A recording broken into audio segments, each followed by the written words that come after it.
This video is a work of fiction. The narration, statements, ideas, names, characters, entities, and incidents portrayed or referenced in this production are fictitious or used in a fictitious manner. In no way does this video attempt to portray real-life events or factual information of any kind. It is intended solely for entertainment purposes, and no action should be taken in reliance on the information contained in this video.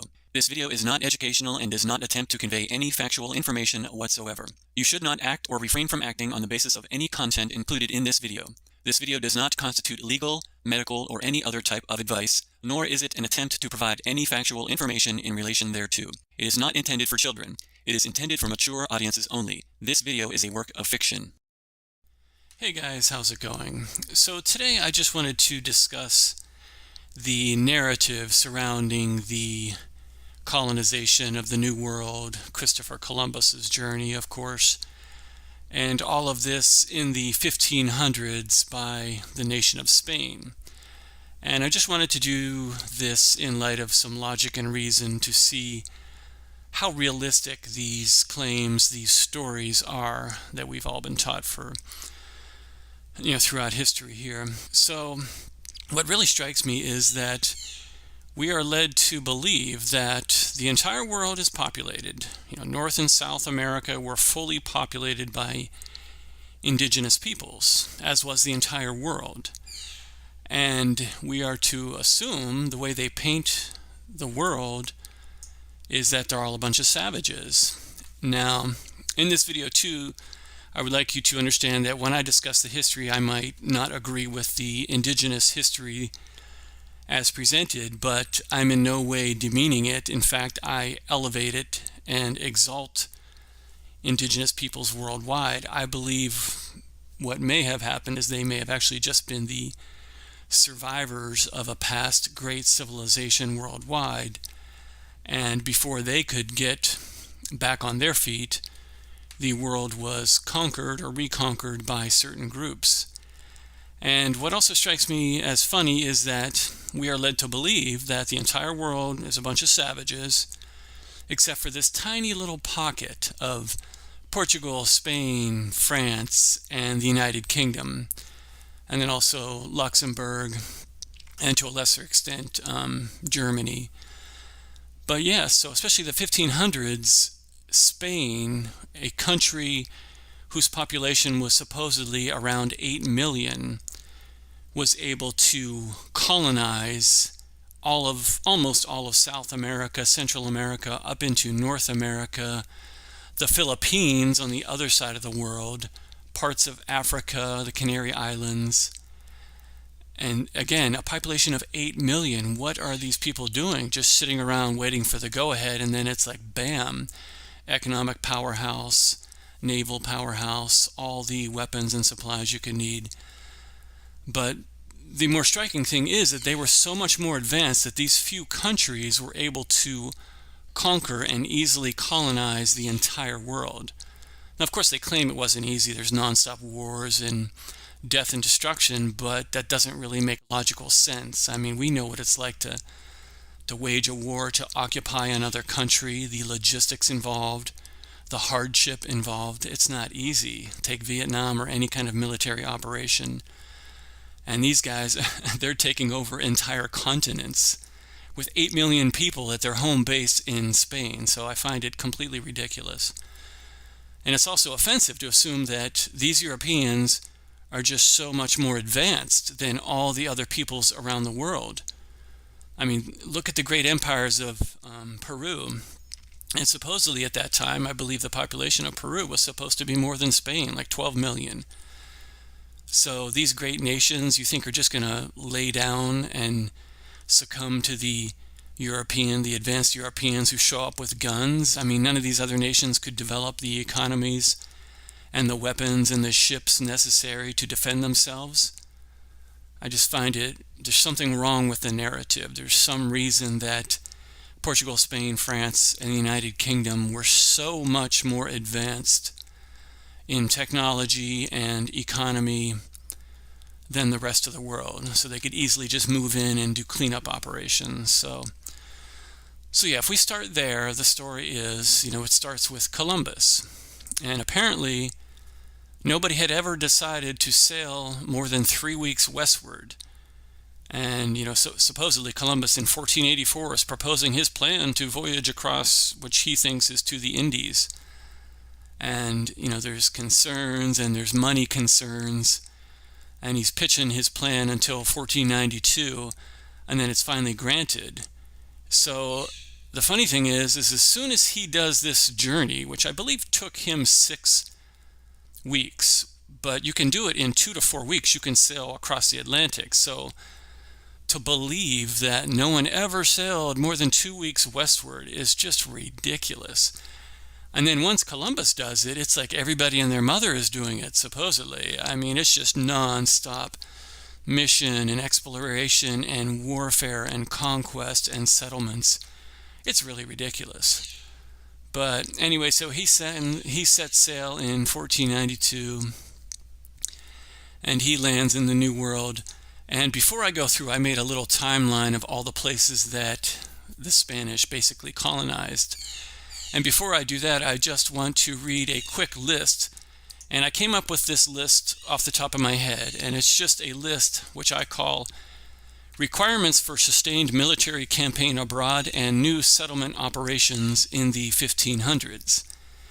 So again, these are just ideas I had of things that you would have to think about logically would be required for any type of operation to go across the Atlantic and then either fight a war or explore or set up camps or settlements. It's just ridiculous. So if you don't mind, I'd like to quickly read through this and then go through the timeline, so to speak, and sort of the narrative and everything they claimed that these conquistadores did and how they easily overcame these savages in all of these lands.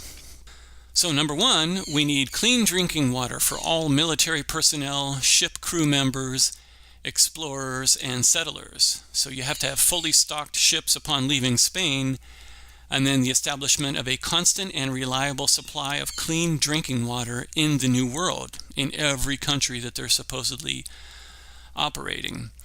Number 2, constant and reliable supply of fruits and vegetables, fully stocked ships upon leaving Spain, and then the establishment of a constant and reliable supply of fruits and vegetables in the New World. That's not so easy.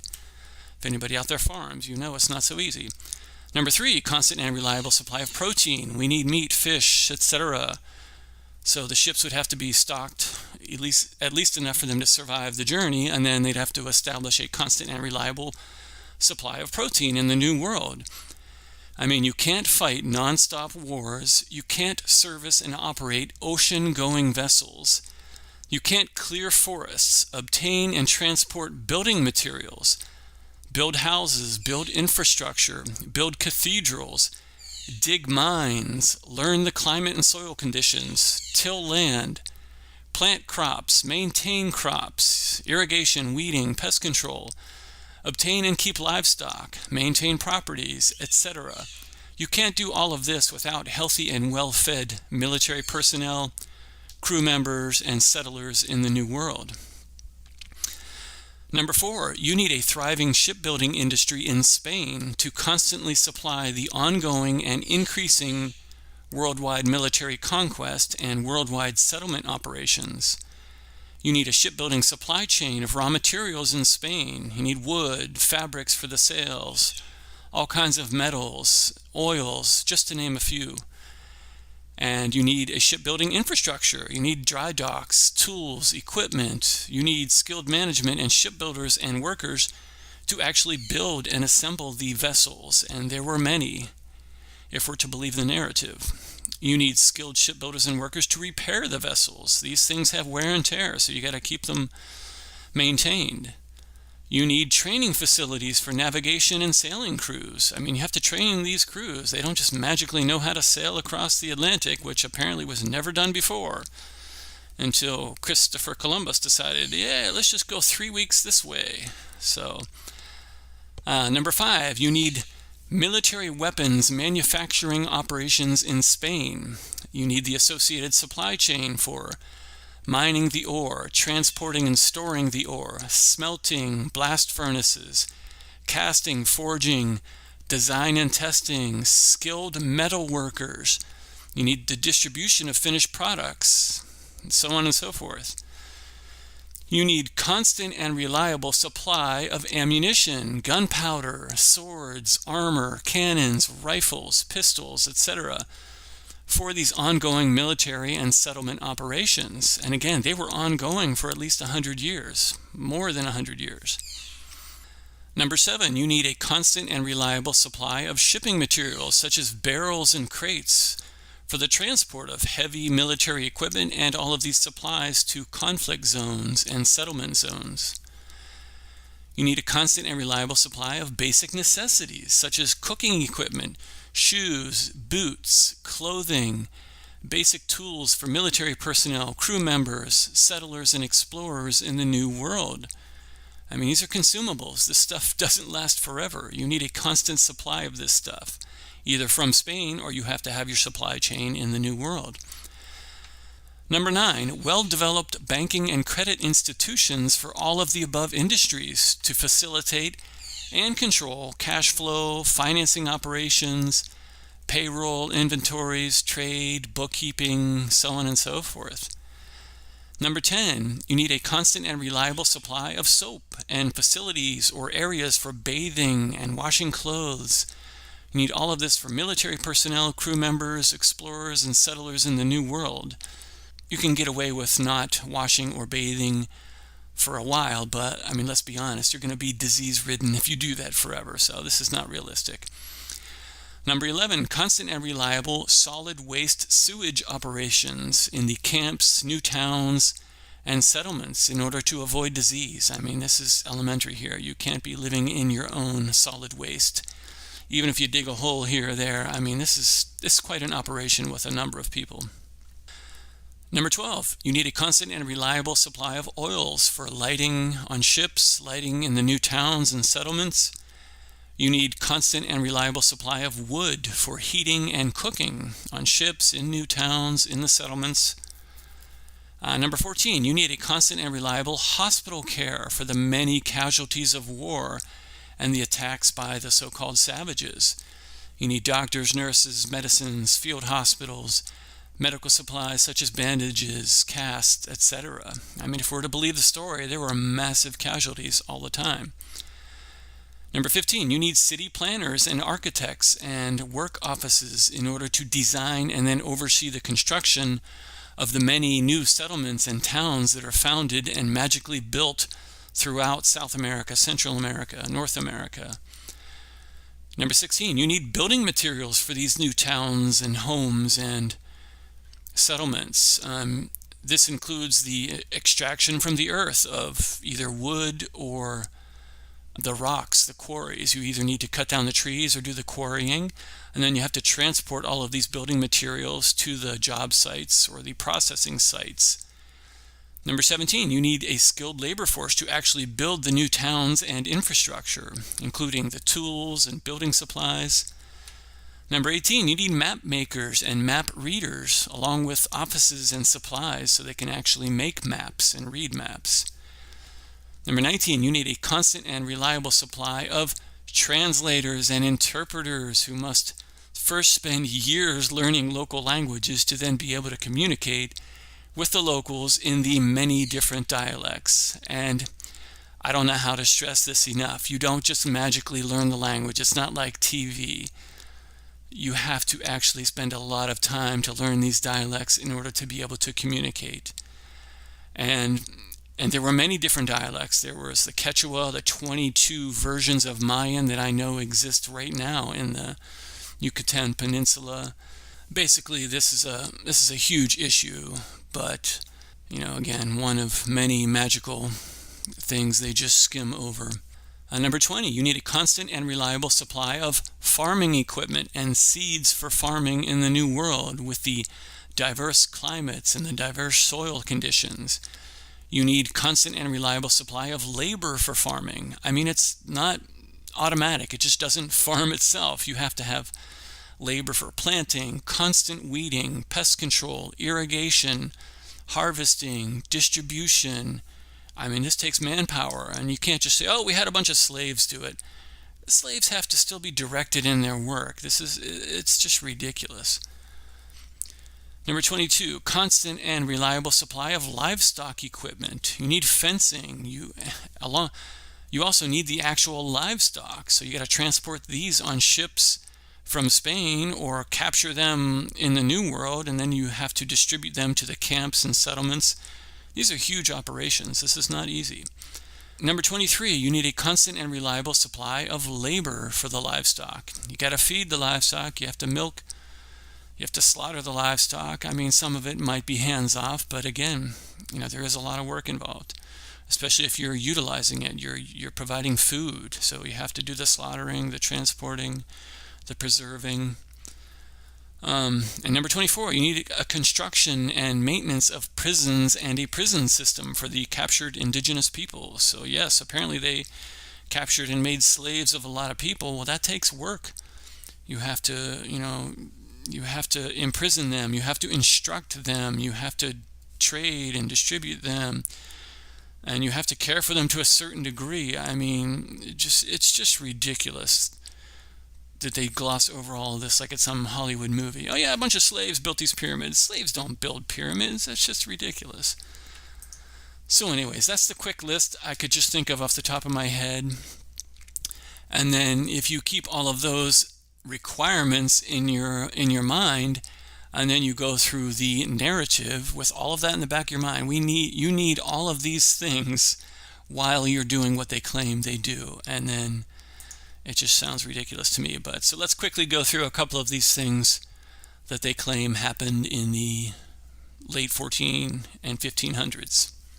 And again, the story is that this tiny group of nations of Spain, Portugal, France, and Britain basically colonized the entire world because they were so much more advanced than all of the savages throughout the rest of the world.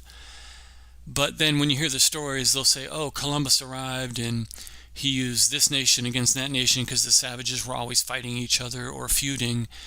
And if these indigenous peoples around the world were so used to fighting all of the time, you would think that they would be easily able to defend off these Europeans who are not familiar with the land or coming across on a long voyage with not a lot of supplies. So it's just ridiculous to think they could come across and just easily vanquish all of the native populations throughout South America, the Caribbean, North America, Philippines. So anyways, I find it pretty funny. So yes, first off, Columbus convinces everyone that they should fund his trip, and then he magically comes over in 1492 into Haiti, Port-au-Prince, Haiti. And of course, there's a story that the region was under the control of Bohachio, Taino, Cacique.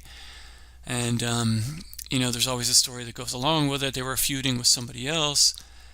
And then, with the arrival of the Spanish, they accepted a protectorate. And then, and of course, the Spanish apparently turn on them and just basically massacre them at some party and take over. So, this starts in 1492, but it's an ongoing operation where they're fighting, and they're fighting off pirates, they're fighting off French. I mean, it goes all the way into the 1535, and it's ransacked again in 1592. So it's not just a one-time thing. 1492 they land, they take over shortly thereafter, magically, and then defending each one of these positions in this Spanish colonization.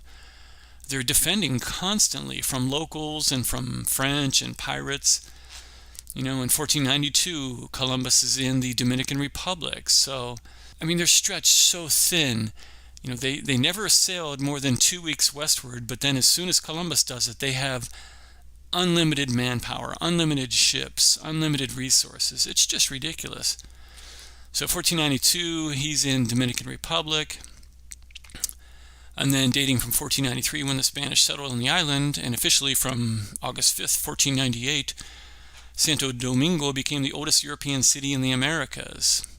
And then apparently Bartholomew Columbus founded the settlement and named it La Nueva Isabela after an earlier settlement in the north, named after the Queen of Spain, Isabella.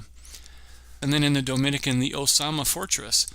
It was built in 1502. So again, you see these construction operations going on. Every place they landed, they built something. A fort, a cathedral, an entire town. So that's the oldest military fort of European origin in the Americas. So there we go, 1502. Then it was destroyed by a hurricane, rebuilt on a different site. Diego Colon arrives in 1509, assuming powers of the viceroy. Again, this is just the Dominican Republic. This stuff is going on all over the place, as you'll see. So, and then I guess slaves led an uprising in the sugar plantation of Diego Columbus, son of Christopher Columbus. So that was around 1522.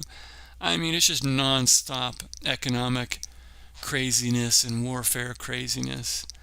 And also in 1497, the Spanish had they had a settlement and military outposts in Melilla, Africa. So they're dealing with Africa. They're dealing with the Caribbean now and several nations of the Caribbean. 1508, they're in Puerto Rico. The conquistador was Juan Ponce de Leon. In 1508, Juan Ponce de Leon founded the original settlement, which he called Caparra. The city was witness to attacks from the English led by Sir Francis Drake in 1595. So, yeah, an entire century goes by. They are in San Juan, Puerto Rico, developing it, defending it, dealing with all kinds of drama. I don't really feel like reading all of the drama here, but you see, we're in 1508, we're in San Juan, Puerto Rico. We're not even to the South American continent yet. 1510, we're in Cuba, Matanzas, Cuba. Of course, that refers to a massacre, and that was a slaughter in 1510 at the port of the same name, in which 30 Spanish soldiers tried to cross one of the rivers, and they all drowned. So, yeah, there's death and destruction going on. 1510 in Cuba. We're spread so thin here. 1513, we're in Panama. Vasco Nunez de Balboa.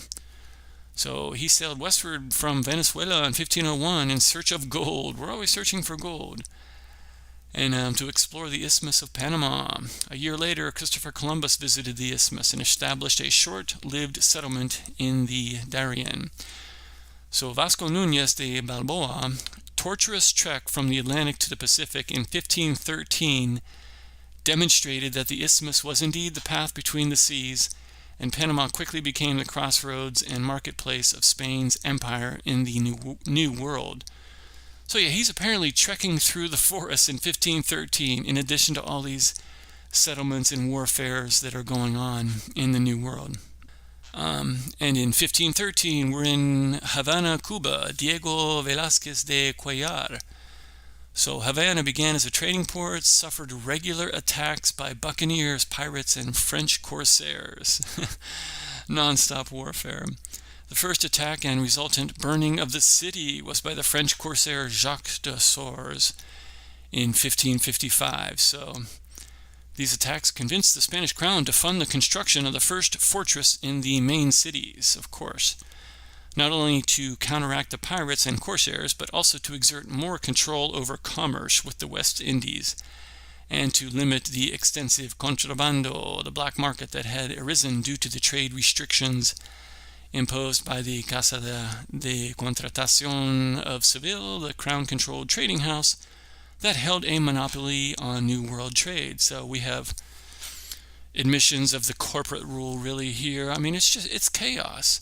How could they never have been to the New World, and then within just a few years, not even 20 years, there is massive economic drama and craziness and warfare, all while they are settling towns, they're constructing cities. It's just ridiculous. So, okay, 1515, Santiago de Cuba, another city in Cuba. It was the fifth village founded by Spanish conquistador Diego Velázquez de Cuellar on July 25, 1515. The settlement was destroyed by fire in 1516 and immediately rebuilt. They're just ready, man. Give them a mission and they'll build an entire city. They probably burn it down themselves because they just want to rebuild it. They had so much free time in the New World here and unlimited building supplies and tools and so forth. 1538, Hernando de Soto's expedition to Florida. The first cathedral was built in the city in 1528. So yes, in Cuba, they're building cathedrals in 1528, and at that same time they had, they're conquering Mexico. They're doing a lot. Like I said, this is 1515. Santiago de Cuba started, And then that continues. They build cathedrals there in 1528, all while they're conducting warfare operations in other countries. So this is, when you overlap this stuff over top of each other, it just sounds so ridiculous. I mean, come on. We can't do this kind of stuff. It's 8 million people in the homeland of Spain. Spain is the home base for all of this stuff. I mean, come on. The New World is wild and savage. There are no cities in the New World, apparently. You have to construct everything from scratch. So all of your supply chain, all of your weapons, all of your gunpowder, your cannons, your rifles, all of the supplies have to come from Spain until you get reliable supply chains here and factories here. I mean, it's just ridiculous. So anyways, 1516, we're in Uruguay. So the Spanish arrived in present-day Uruguay in 1516. Because the Spanish shipbuilding industry in Spain was just so amazing, they could just keep cranking out the ships. Let's go to Uruguay, let's go here, let's go there, let's conquer, let's do this, let's do that. No problem. Unlimited funds. I thought money was a limitation for Columbus, but then as soon as he sails across, well, he can do it. Everybody and their mother is doing it. So the indigenous peoples' fierce resistance to conquest here in Uruguay, combined with the absence of gold and silver, limited the settlement of this region during the 16th and 17th century. So they were there, they established something in 1516, but then there was too much resistance, supposedly, and they fought the Portuguese, apparently. And in 1603, the Spanish began to introduce cattle. Well, how are you feeding your population during the entire 1500s? So again, you have to bring cattle in from Spain. You have to transport all the cattle, all of the livestock to all the different settlements and regions in the New World, or find it there, which apparently it wasn't here. They brought the horses, apparently. So, yeah, that was the deal for Uruguay, 1516. 1516 was also when the first Europeans in the area reached Paraguay, 1516. So again, extending the operations. There is no limit for what Spain can do. And then 1519 would be the start of the conquest of Mexico. So, and again, Mexico is one of the few countries where they claim the indigenous people had a very strong empire. This would be the Aztecs, which they apparently easily overcame. But you get the Peruvian Empire, the Incas, and then the Aztecs, I believe, would be the two biggest empires. So you would have to fight a massive war to overcome these people. I mean, it's just ridiculous. So, the Spaniards were in the Caribbeans, and then apparently the first expedition to learn of Mexico was Juan de Grijalva expedition of 1518. And the natives kept talking about Mexico, but the explorers did not know what Colua or Mexico meant, until they encountered Montezuma's governor, yeah, because they didn't have any translators. I mean, come on, this is ridiculous. So they apparently encountered the governor at the mouth of the Rio de las Banderas. And then it began in 1519, the conquest, when Hernán Cortés landed on the Gulf Coast and founded the Spanish city of Veracruz. So apparently around 100 or 500 conquistadores, along with horses, cannons, swords, and long guns, gave the Spanish some technological advantages over indigenous warriors. But key to the Spanish victory was making strategic alliances with disgruntled indigenous city-states. Again, this is the narrative everywhere, even in the U.S. Oh, they just sided with their enemies. I doubt that these rival indigenous groups are going to just, side with these invading Europeans. I mean, it's ridiculous.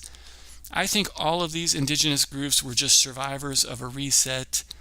The Europeans had overwhelming technological and economical advantages, advantages of an actual working economy.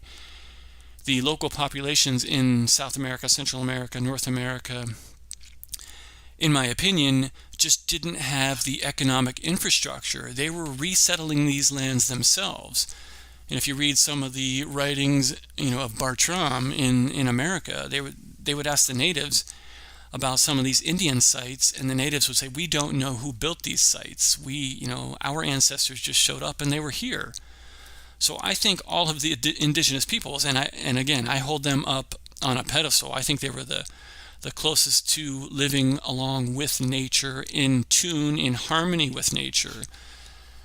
But I think they were surviving when a catastrophe happens globally, and your economy, most of your people is wiped out. You are just surviving for many years, reestablishing your own kinship, your little tribes, until you can get back on your feet. You don't know what happened. There's no history books. Oh, you had a reset, or this or that happened. There's no telegraph. There's no internet.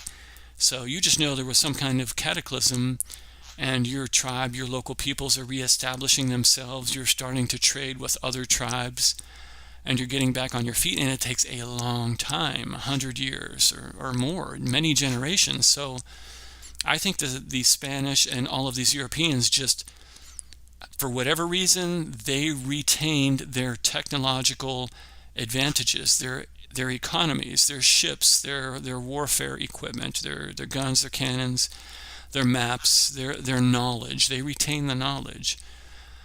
So back to Mexico. Apparently, they just side with some competitors and they defeat the Aztecs. And, of course, they also say that it was smallpox. There's an indigenous artist in 1556 codex. They say, they say, oh, he shows that everybody died from smallpox. I don't think that was the case.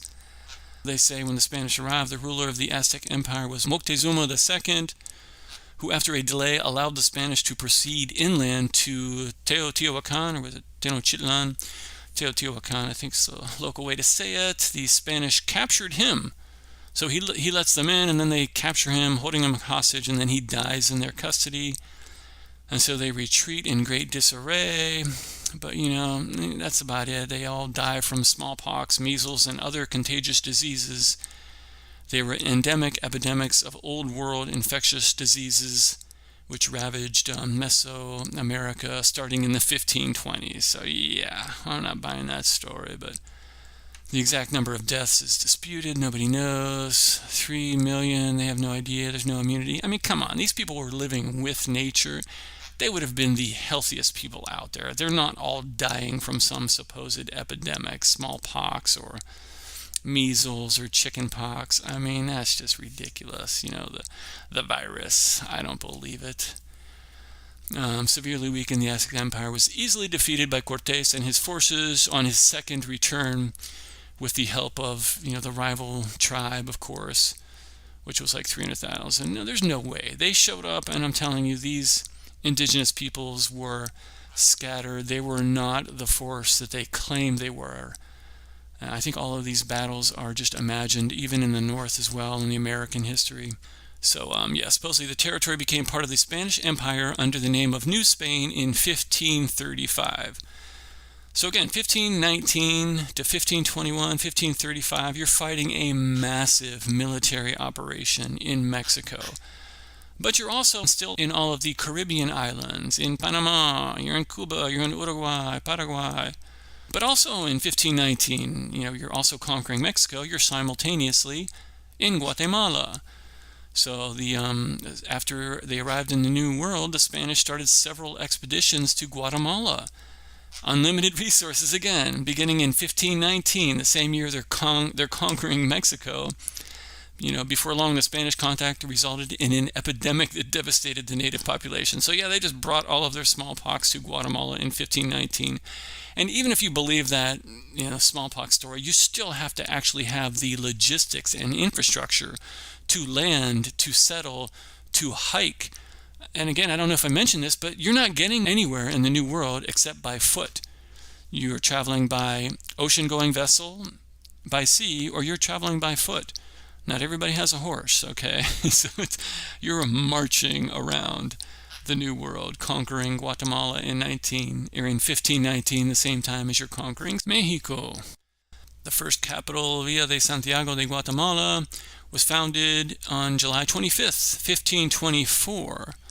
And then it was moved, of course, to Ciudad Vieja in 1527. It was as a result of an attack on Villa de Santiago. So, yeah, they're defending themselves against nonstop native attacks. Indigenous people are attacking, warfare. I mean, it's just ridiculous to think they could sustain this. The supplies they would need. 1520, but let's not forget we're all the way down in Chile. Ferdinand Magellan in 1520, while attempting to circumnavigate the globe. So they're fighting in Mexico, fighting in Guatemala. No problem. Ferdinand Magellan, I'm going to just try to sail around the world. We can do anything from Spain, man. So he discovers the Southern Passage, now named after him, the Strait of Magellan, thus becoming the first European to set foot on what is now Chile. So 1520. He's not helping in Mexico or Guatemala. He's like, heck with that. I'm going around the world. 1522, Costa Rica. So the rich coast, Costa Rica. In some accounts, was first applied by Christopher Columbus, who apparently sailed to the eastern shores of Costa Rica during his final voyage in 1502. He reported vast quantities of gold jewelry worn by natives. So he's driving by and he notices a bunch of gold jewelry worn by natives. I mean, come on, what is with this story? 1522, Costa Rica. The name may also have come from conquistador Gil González Dávila, who landed on the west coast in 1522, encountered natives and obtained some of their gold, sometimes by violent theft and sometimes as gifts from local leaders. Well, oh gosh, these conquistadores. So 1522, the Battle of Mexico still going on, no problem. We're in Chile, we're in Costa Rica.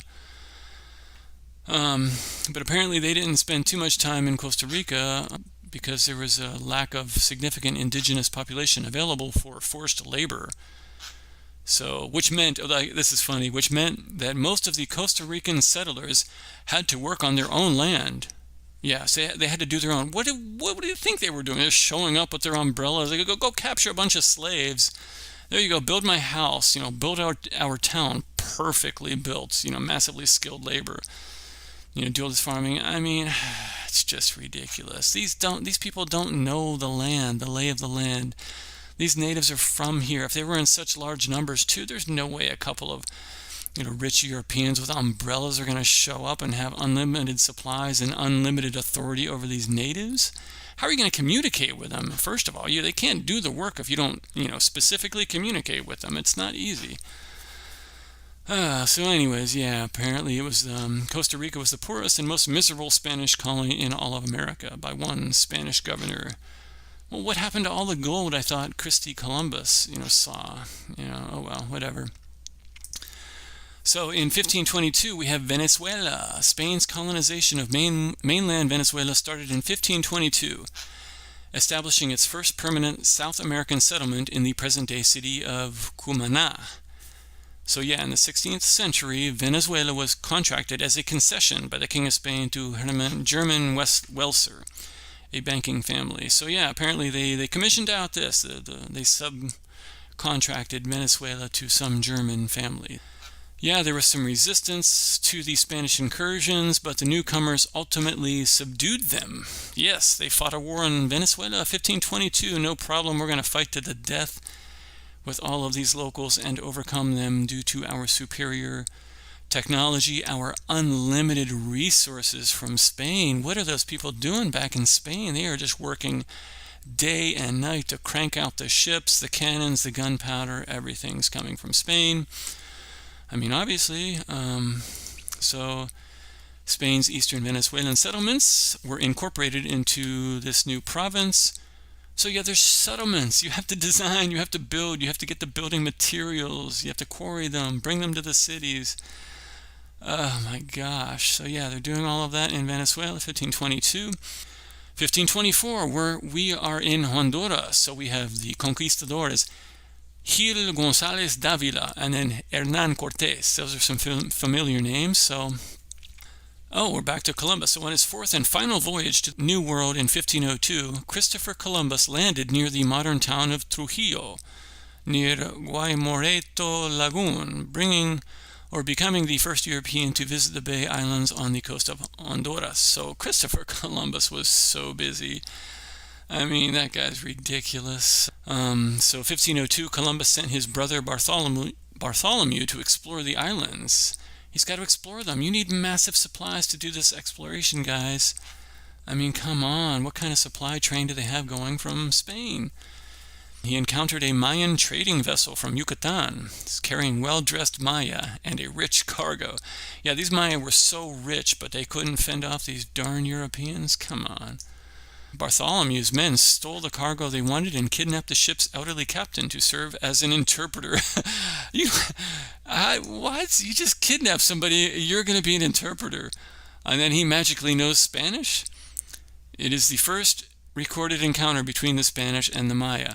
I've been to the Yucatan. I've learned some Mayan. It's not easy. You don't just capture somebody who's never seen a European. I mean, they just got here in 1502. They set foot in Honduras. They capture some guy and say, you're going to be an interpreter. And the people believe it. I mean, come on. Interpreting is not easy. This old man's not learning any language. He's not learning Spanish. Oh, that hurts. So 1524, Davila became the first Spaniard to enter Honduras as a conquistador with all the formalities, and then followed by Hernán Cortés, who had brought forces down from Mexico. So yeah, he's out. We're done in Mexico here. Let's go down to Honduras in 1524. No problem. You got to walk the whole way or sail. Walk to the beach and then sail and then walk inland. So they did that. They conquered some stuff in Honduras. They relied heavily on armed forces from Mexico. The armies of thousands who remained garrisoned in the region. These thousands of soldiers hiking around the Yucatan, and then Central America. Oh my gosh. So, some of the regions never fell to the Spanish. So they're pretty tough, supposedly. They never fell to the Spanish. I think the Spanish just never got in there to do the cleanup operations.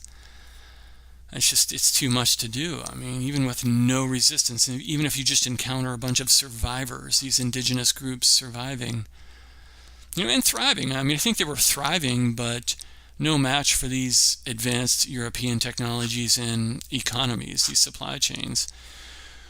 So also it says silver mining was a key factor in the Spanish conquest and settlement of Honduras. So the mines were worked by local people through the encomienda system. Who's digging the mines? I mean, seriously, if the locals were digging the mines, I mean, they must be pretty advanced and have more capabilities for smelting metals and working with metals and digging mines, actually digging mines. Or were the Spanish digging the mines? That's a lot of work. That's not easy.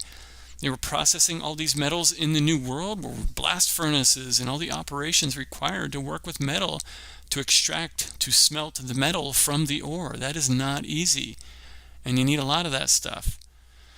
Anyways, although the Spanish conquered the southern or Pacific portion of Honduras fairly quickly, they were less successful on the northern or Atlantic side. So there's a lot of resistance and a lot of work in Honduras starting 1524, but no problem for the Spanish, man. It's easy for them. Hernán Cortés came to punish González Dávila. He's punishing his fellow conquistador. And so when he arrived on Honduras' coast from Mexico and started unloading horses and cargo from the ships. So they're unloading horses. Several horses were drowned, and for that reason Cortés called it Puerto Caballos, because some horses drowned. 1533, a local native leader called Sisumba or Sisumba or Sacrumba or Joamba, whatever the Spanish recorded, many variants of his name, had destroyed the town, reportedly taking a woman from Sevilla, Spain, captive. So we got drama, there's defeat, and finally he was defeated by Pedro de Alvarado in 1536. And then a new town, Puerto de Caballos, was founded on the southern shore of the body of water. So we have horses drowning, we have Cortés punishing Davila, yelling at his fellow conquistador. Oh, gosh, it's so ridiculous. All that in Honduras. We're not even in South America yet. I gotta hurry up. So 1524, we are in Nicaragua. So, Hernan, this is Francisco Hernandez de Cordoba, founded two of Nicaragua's principal cities. So, unlimited funds, unlimited conquistadores from Spain. They have a conquistador factory in Spain. They're just cranking out the conquistadores. And I mean let me just say, I mean no disrespect when I talk about this history. I actually love the Spanish history. I'm very fond of the culture and everything that goes with it. I'm just saying that the stories that make up the history of the colonization of South America, Central America, North America, Africa, and Philippines, it just doesn't make any logical sense when you realize what would be involved and what was the claim simultaneously to be happening. So again, I mean no disrespect. I'm actually, a lover of Spanish. I've been speaking that most of my life. I'm a translator, blah, blah, blah. So here we go. So we are in Nicaragua in 1524. I've been to Nicaragua, great country. But, we're doing all that while we're still fighting all these other wars. Successfully established his base in León in 1527. León became the capital of the colony. Again, a lot of infrastructure, a lot of supplies required to go inland in Nicaragua. Arias Dávila became the colony's first governor. So we have a lot of diplomatic stuff going on, along with the warfare and the settling of these towns and the building of homes and farms. 1524, we are in Bolivia. Again, I need to hurry this up. So apparently the conquest of the Inca Empire began in 1524 and was mostly completed by 1533. So again, these Incas were advanced, supposedly. There's no way these Europeans were defeating these guys. 1524, it was founded in 1545 as a mining town. There's mining operations going on.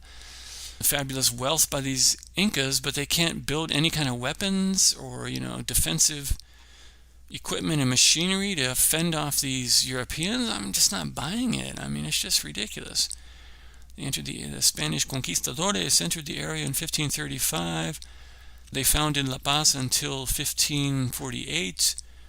What I find is funny is that in 1549, Juan Gutierrez Paniagua was commanded to design an urban plan that would designate sites for public areas, plazas, official buildings, and a cathedral. So 1549, again, non-stop warfare and settlement. And then Juan Gutierrez Paniagua is designing public areas, plazas, official buildings, and cathedrals in Bolivia in 1524 through 1549. Unlimited resources, unlimited time. I mean, it's just that easy for the Spanish Empire. Gosh, it's crazy. And I did always find that funny that so much of the Central American, South American worlds were uniform. Now, when I was in Mexico, I spent a lot of time in Mexico and the Yucatan, and every single little town had the similar layout: the square, the park, the monolith or the statue of this or that. And I did find it striking, and it's similar throughout Central America. I've been to Nicaragua like 2 times. Spent a lot of time in Mexico, both sides of Mexico. Most of my time in the Yucatan, in the ruins. Learned a lot of Mayan, and I mean, people are people throughout the world. I don't trust these stories of treating the indigenous peoples worldwide like they're some kind of savages. I mean, come on, this is ridiculous. Anyways, I know I gotta quit saying that. It's not very intellectual of me. So 1524, we are in Belize. Cortés is in Belize. He passed through the southwestern corner of present-day Belize in 1525. There were settlements of the Ch'o-speaking Manche in the area when the Spanish pacified the region. I guess it took them until the 17th century, the 1600s. They forcibly displaced these settlements to the Guatemalan highlands. Also in 1530, the 1530s, we have Trinidad and Tobago. Back to Christopher Columbus. Apparently he saw Trinidad on his 3rd voyage in 1498. And then, we had Spanish settlements, and then all the way until, in the 1530s, Antonio de Cedeño, a Spanish soldier, intent on conquering the island of Trinidad. So he's like a lone wolf in the 1530s. We got all these other problems in Mexico, Bolivia, in all these areas to fight these natives. And this guy is just, I'm gonna conquer Trinidad. I'm gonna do it on my own. Give me a few extra ships from the Spanish shipbuilding operation in Spain. So he lands on the southwest coast with a small army of men, intending to subdue the Amerindian peoples of the island. Cedeno and his men fought the native peoples on many occasions. So they had field hospitals, they had unlimited gunpowder and ammunition. And then he subsequently built a fort. I get a small army, I'm just going to build a fort, probably a star fort. I think I might go through and just get pictures of all the star forts in all these locations too. It's so ridiculous. The next few decades were generally spent in warfare with the native peoples. I mean, we're not even out of the 1530s, and it's non-stop warfare with the natives in Trinidad. I mean, that's enough to bog down any, great nation. That's just one little island, no problem for Spain. All the way until 1592, they fought like 50 years of warfare with these guys. But they're, shortly thereafter, the Sir Walter Raleigh arrived in Trinidad on 22nd of March 1595 in search of the long-rumored El Dorado, City of Gold. So as long as you throw a story along with these places, the Fountain of Youth or the City of Gold, like, oh yeah, it's got to be true, the rest of the story. This chief took this other woman for his bride, or these conquistadores took these girls, these locals for their bride, and it's just, they put a story and it's, oh, it must be true, there's a story. This is funny. So 1532, we're in Peru. I mean, come on, there's no way you're conquering Peru. A party of conquistadores, supported by the Chancas, Huancas, again, they take some, anytime there's any adversity where it's a big army, a big empire, they get the local natives, their adversaries in the region as allies, and that's no problem. Then we defeated the Inca Empire with the help of these native locals that are on our side. However they communicated with them, I have no idea. The translators go in and spend a few years getting to really know their languages, and then they convince them to take their men and women and children and put them at risk at war, warfare, where they're going to lose their lives. Oh yeah, because they're savages. What the heck? Come on, this is not real life here. So the Spanish conquest of Peru was one of the most important campaigns in the Spanish colonization of the Americas, 1532. After years of preliminary exploration and military conflicts. So this is separate from everything else I've just said up until this point, which is taking forever, I know. But so we're fighting all these other battles in all these other countries, and we're doing all of these other exploration operations. But they're also doing it in Peru. Years of preliminary exploration and military conflicts. So you have to supply these exploration endeavors with food and equipment and boots and guides and cutting paths through the jungle and fresh water, and then fight military conflicts. You need ammunition, you need field hospitals.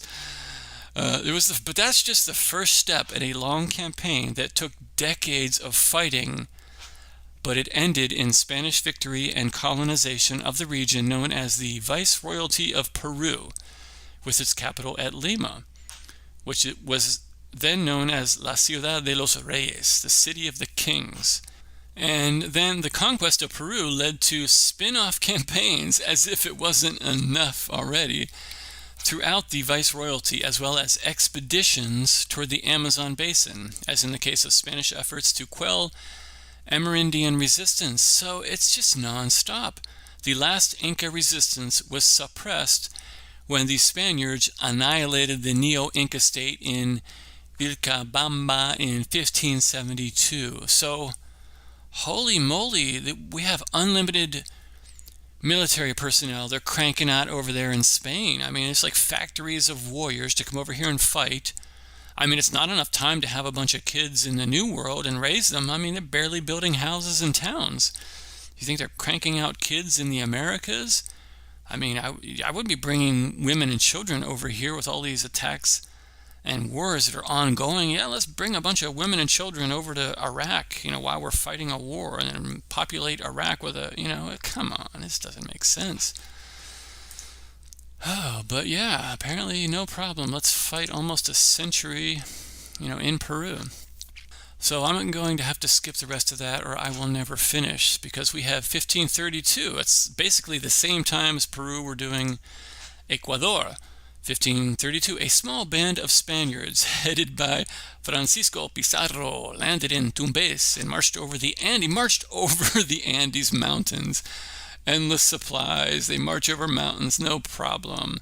They reach Cajamarca. Not only is it tough to hike these unknown territories, it's unfamiliar lands, but then you're basically fighting for your life. This is Mortal Kombat here, fighting the locals. They just hide in the woods and shoot you with a blowgun, man.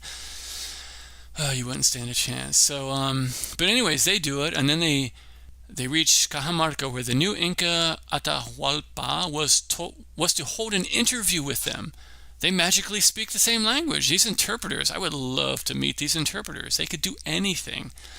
Valverde, the priest, tried to convince Atahualpa that he should join the Catholic Church and declare himself a vassal of Spain. So these priests, were they there already? They knew the language already? We got all these interpreters just hanging out? This is Ecuador. This is a native language, very rare. But some priest magically knows it. Some Jesuit priest, apparently. He tried to convince them. This infuriated Atahualpa so much. He understands what these interpreters are saying. It infuriates him that he threw the Bible to the ground, threw it on the ground. At this point, the enraged Spaniards, I guess he threw their book down and enraged them. So with orders from Valverde, he attacked and massacred unarmed escorts of the Inca and captured Atahualpa. So yeah, apparently Pizarro promised to release Atahualpa if he made good on his promise of filling a room full of gold. Oh my gosh.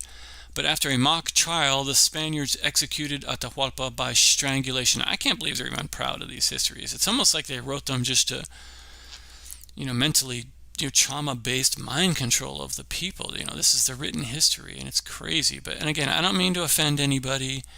It just seems, just no way it could have happened like that. Let's go hike across the mountain and look, we're communicating with this chief because we magically have an interpreter. And he throws the Bible on the ground and we just destroy them all. It's weird. No problem. 1533, we're in Colombia. I have a couple of Colombia entries here. So yeah, apparently Pedro de Heredia entered the Bay of Cartagena with three ships from our unlimited fleet of ships from Spain. 150 men and 22 horses. On January 14th, 1533, he found the village abandoned. So he proceeded onwards to Turbaco.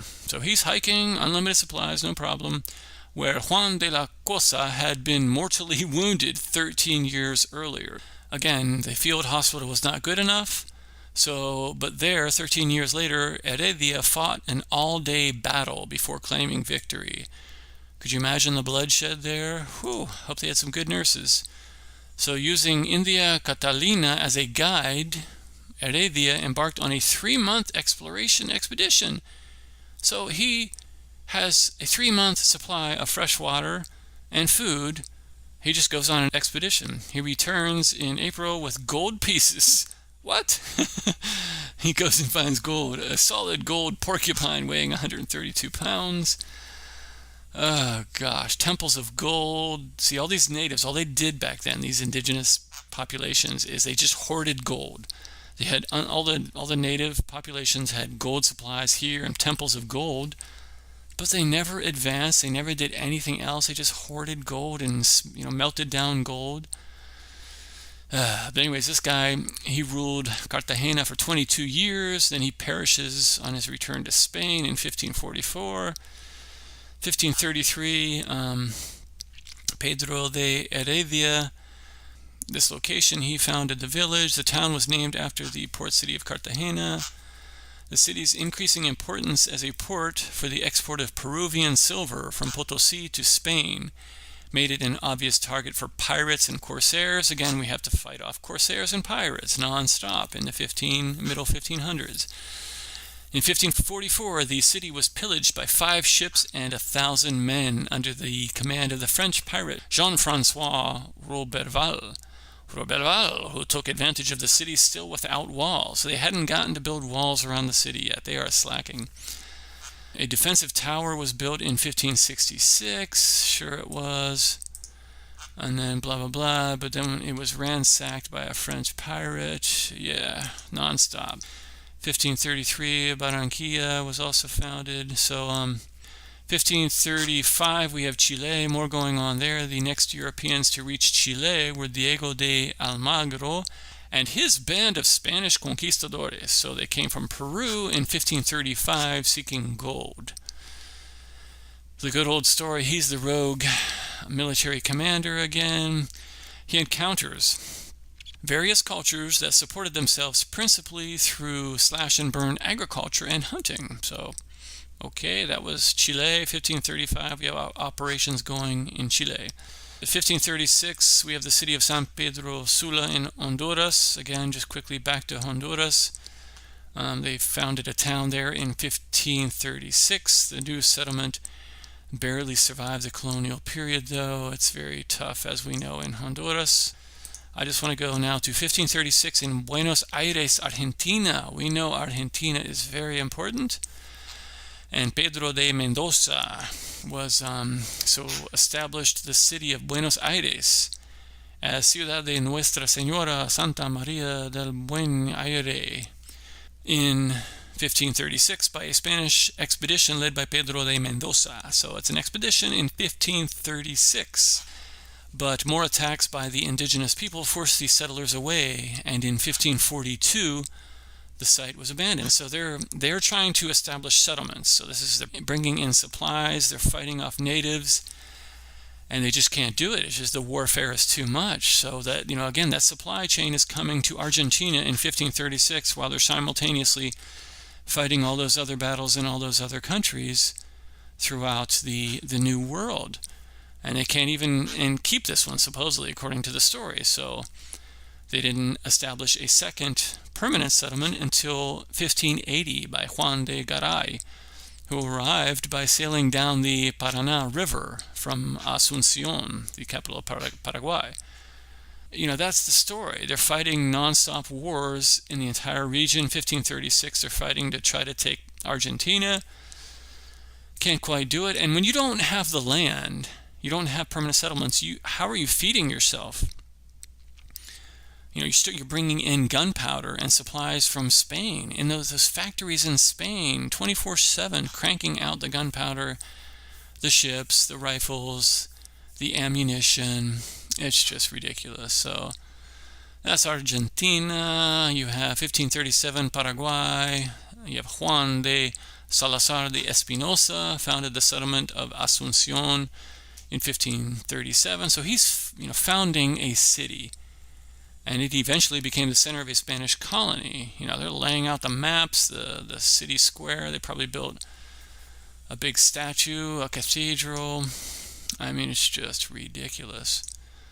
1539, oh yeah, we have Baja California by Francisco de Ulloa.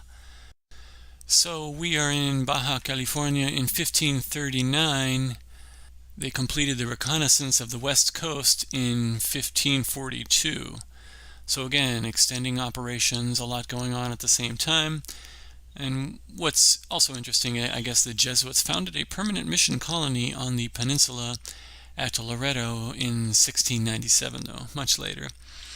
But in 1540, we are back in Chile, and Pedro de Valdivia undertook the conquest of Chile. So in earnest, in 1540, as it was carried out by Pedro de Valdivia, one of Francisco Pizarro's lieutenants. So he founded the city of Santiago on February 12, 1541. So although the Spanish did not find extensive gold and silver that they had been seeking, they recognized the agricultural potential of Chile's Central Valley, and Chile became part of the Spanish Empire.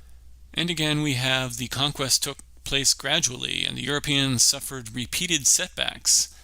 A massive Mapuche insurrection that began in 1553 resulted in Valdivia's death and the destruction of many of the colony's principal settlements. So again, there's death and destruction and building and rebuilding, this time all the way over in Chile, but the supply chain is no problem. It's magical. They can get to anywhere. What is also interesting is that in 1565, we are in the Philippines. So Miguel Lopez de Legazpi, colonization began when Spanish explorer Miguel Lopez de Legazpi arrived from Mexico in 1565. So they subdue Mexico and then they go to the other side of the world and start conquering Philippines. Spanish Manila became the capital of the Spanish East Indies, which encompassed Spanish territories in Asia and the Pacific. The Spanish successfully invaded the different local states by employing the principle of divide and conquer, bringing most of what is now the Philippines into a single unified administration. Because again, the Spanish were just so much more advanced than all of the nations of South America, Central America, some of North America, and the Philippines. It's just too much to believe that that wasn't the result of a worldwide reset, but then certain groups were quicker to get back on their feet than the rest of the world. From 1565 all the way up until 1821, the Philippines was governed as part of the Mexico-based Viceroyalty of New Spain. So yeah, we are also extending ourselves to the Philippines. But at the same time, the same year, we're not only in the Philippines, but Spain is in St. Augustine, Florida. Founded in 1565 by the Spanish conquistador Pedro Menéndez de Avilés, St. Augustine is the oldest continuously occupied settlement of European origin in the contiguous United States. And I live actually not too far from St. Augustine, and I've been there on several occasions. The Star Fort's quite amazing. So apparently in 1560, King Philip II appointed Menendez as Captain General and his brother as Admiral of the Fleet of the Indies. In early 1564, he asked permission to go to Florida to search for La Concepcion. So more resources, sure, no problem, unlimited. The ship had been lost in 1563 when a hurricane scattered the fleet as it was returning to Spain. So, yeah, they're losing ships, but the shipbuilding industry in Spain is just so productive that a hurricane, blows away half of their fleet. No problem. Here's some more ships. So, in 1565, the Spanish decided to destroy the French outpost of Fort Caroline, located in what is now Jacksonville. Yeah, I bet they were different for its. The Crown approached Menendez to fit out an expedition to Florida. Yeah, and the story goes on. It's actually quite brutal of a story, but that's how Matanzas Inlet gets its name. But again, there was a star fort in St. Augustine, and St. Augustine is beautiful. The architecture there is amazing. We saw a concert there in one of the oldest buildings, and it was just breathtaking. So I thoroughly enjoy St. Augustine. I think the story is quite phony baloney, but it is what it is. And also in 1565, we are going to Guam because Miguel Lopez de Legazpi has more to do. So despite Magellan's visit, Guam was not officially claimed by Spain until January 26, 1565 by Miguel Lopez de Legazpi. So yeah, it's just everywhere. The Spanish are everywhere simultaneously. The only Spanish outpost in the Pacific Ocean east of the Philippines, and they were reprovisioning stops for the Manila galleons, a fleet that covered the Pacific trade route between Acapulco and Manila. What were they doing before 1492? All of these fleets were just hanging around doing nothing, and then as soon as Columbus sails 3 weeks westward, it's game on, everybody, outposts, non-stop world trade, it's crazy. I don't buy it. So in 1578, we're back in Honduras. They founded Tegucigalpa by Spanish settlers. So yeah, apparently learning the land and doing all of that is no problem for them. 1598, we are in Santa Fe, New Mexico, USA. Don Juan de Oñate. Don Juan de Oñate led the first Spanish effort to colonize the region in 1598. establishing Santa Fe de Nuevo Mexico as a province of New Spain. Under Juan de Oñate and his son, the capital of the province was the settlement of San Juan de los Caballeros, north of Santa Fe, near modern Oque-Owinge Pueblo. So it says Juan de Oñate was banished and exiled from New Mexico by the Spanish after his rule was deemed cruel toward the indigenous population. New Mexico's second Spanish governor, Don Pedro de Peralta, however, founded a new city at the foot of the Sangre de Cristo Mountains in 1607. So yeah, we're all the way up in the USA in 1598. No problem for Spain. And then real quickly here, we have 1599. Spain is in Alta California, which is closer to present-day California. So the first Europeans to come to California after the indigenous Americans had already been there for thousands of years was Juan Rodriguez Cabrillo and his crew. He's got his own little crew. This group arrived at San Diego Bay on September 28, 1542, and named the land Alta California. So, although the first permanent European settlement was not established until quite later, but again, somebody's got to feed these guys, provision these guys to get all the way up to California, even on their ships. Yeah, so that's the story there. I think I will end it there. Just like I said, I wanted to discuss the narrative starting in 1492 with Christopher Columbus and all of the colonization that went on during the 1500s. And as you can see, it was basically worldwide. I mean, the Spanish were all over South America, top to bottom. They were all over the Caribbean, Central America, Mexico.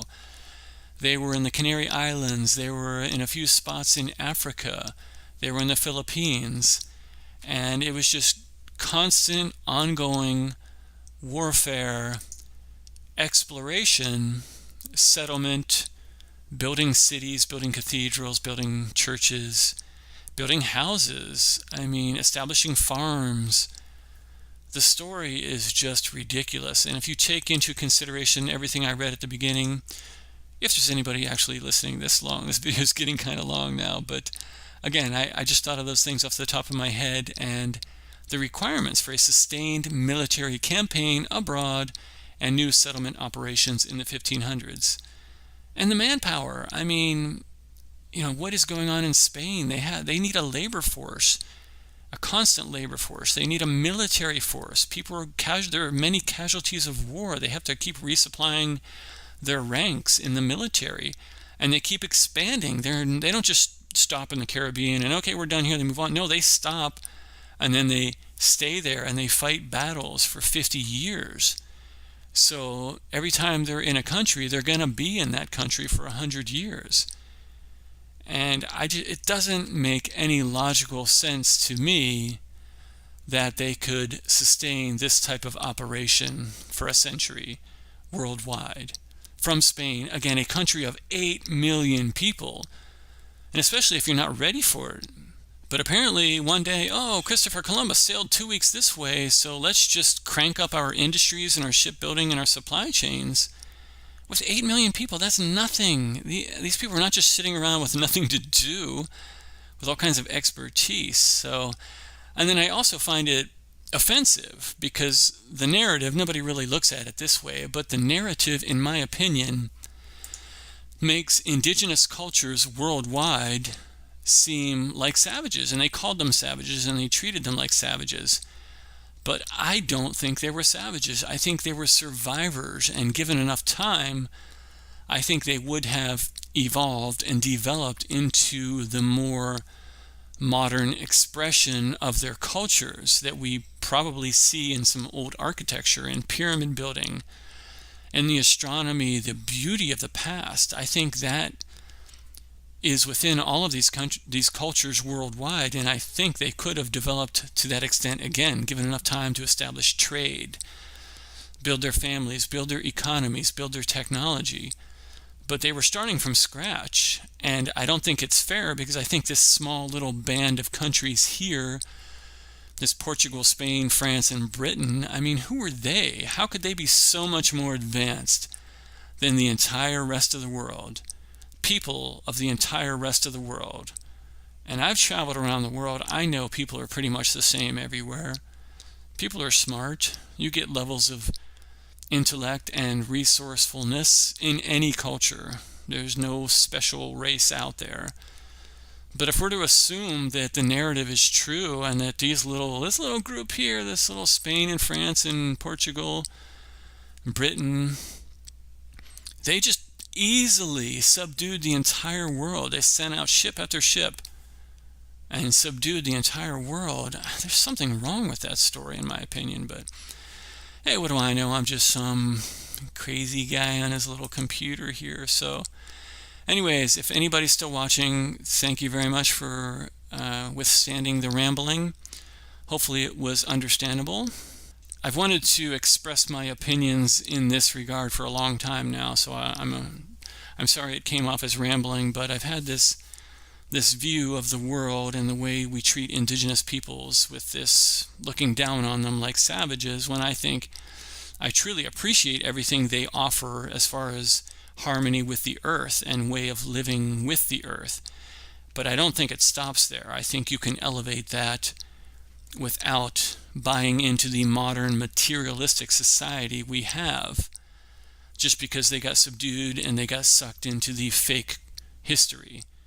And I think there's a lot of potential left in all of the indigenous peoples worldwide that doesn't involve the same path of technology and warfare and materialism that these European countries went down. I think it can be an elevation of human living with the earth, with some better technologies and not this negative constant warfare. I don't think the indigenous peoples were as into the constant warfare that they claim they were doing. I mean, come on, they're surviving.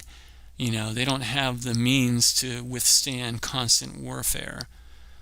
They were building their societies, in my opinion. But that's the story, and whatever. This is just fiction, man. This is fiction talking about fiction. So thank you for watching, and I hope you all have a great day. Adios.